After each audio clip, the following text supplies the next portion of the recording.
दूसरा कुरिन्थियों उसका 2 अध्याय उसका 7 और 8 पद, यहां पर लिखा है कि इसलिए इससे भला है कि अपराध क्षमा करो, उसका अपराध क्षमा करो, और अपराध क्षमा करने से आप शांति देते हो, शांति दो, ना हो कि ऐसा मनुष्य उदासी में डूब जाए। इस कारण मैं तुमसे विनती करता हूं कि इसको अपने प्रेम का प्रमाण दो। बोले आमीन। 7 पद फिर से दिखाएं, 7 पद, और 7 पद में लिखा है, भला यह है कि उसका अपराध क्षमा करो और शांति दो। जब आप किसी के अपराध को क्षमा करते हैं तब आप उसे शांति देते हैं। बोले आमीन।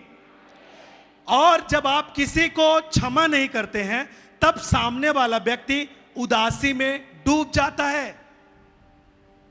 कैसी उदासी? यदि मान लीजिए किसी ने आपके विरोध में काम किया और वो बाद में आपसे पछताता है और आपसे बोलता है कि आप मुझे माफ करें, मैंने गलती की है, फिर भी आप यदि उसे माफ नहीं करते तो इसका मतलब यह है कि आप अपने आप को कठोर कर रहे हैं, आपका हृदय कठोर है। और जब आप सामने वाले को माफ नहीं करते हैं तो सामने वाला व्यक्ति उस बात को लेकर उदास रहता है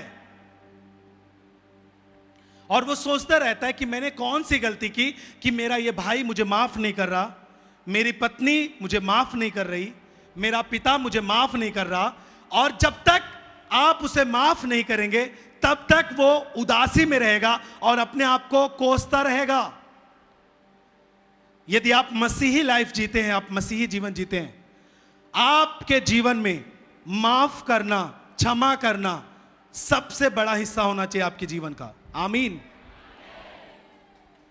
आपको मालूम, बिना माफ किए, बिना क्षमा किए एक परिवार कभी भी अच्छे से नहीं रह सकता।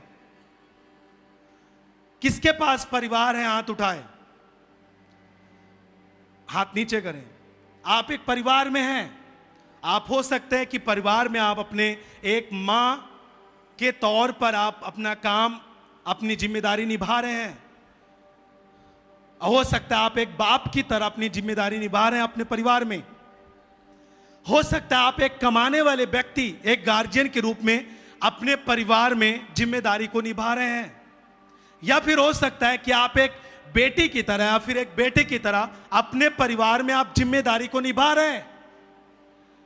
देखिए, परिवार में जितने भी सदस्य हैं सबका एक दूसरे के प्रति एक जिम्मेदारी बनती है, एक कर्तव्य बनता है।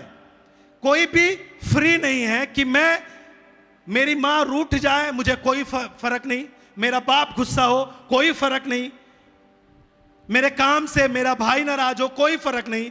जो इस तरह कहकर अपना जीवन जीता है और परिवार में रहता है वो परिवार टूट जाता है।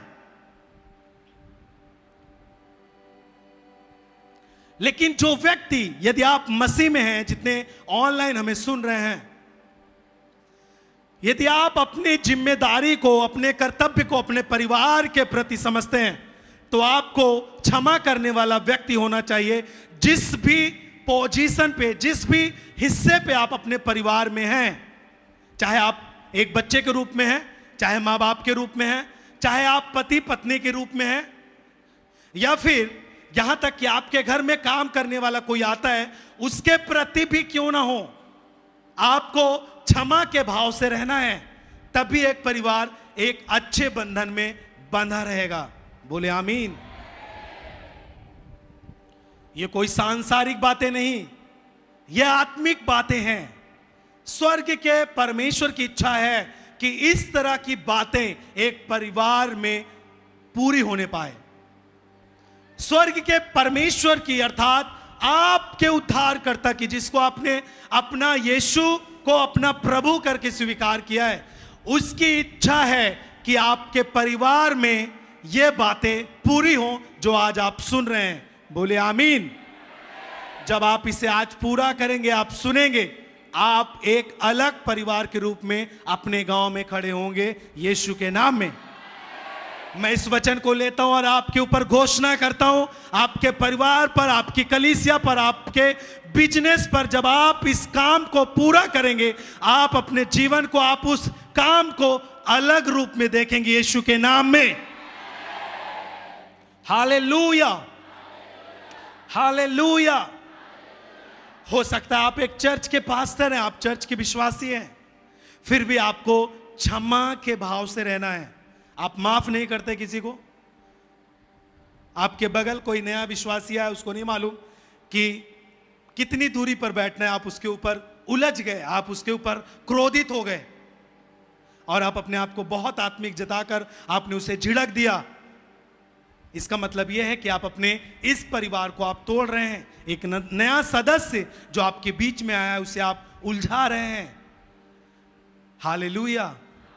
आपका काम आपके परिवार में इस तरह होना चाहिए कि आप कारण बने, आप अपने परिवार को जोड़ने में, आप अपने चर्च को जोड़ने में। सबसे बड़ा हिस्सा आप खुद अपने एक व्यक्ति होने के नाते, एक परिवार के सदस्य होने के नाते इस काम को आपको पूरा करना है। आमीन।